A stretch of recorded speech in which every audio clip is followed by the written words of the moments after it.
Nadismaya ni Baguio City Congressman ken Committee on Justice Vice Chairperson Mauricio Domogan iti mapaspasamak asaan a panagkikinawatan ti majority ken minority iti Senado.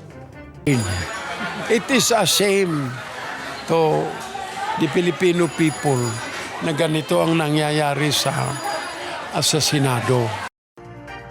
Ita ti komento ti opisyal iti mapaspasamak atensyon iti uneg ti Senado.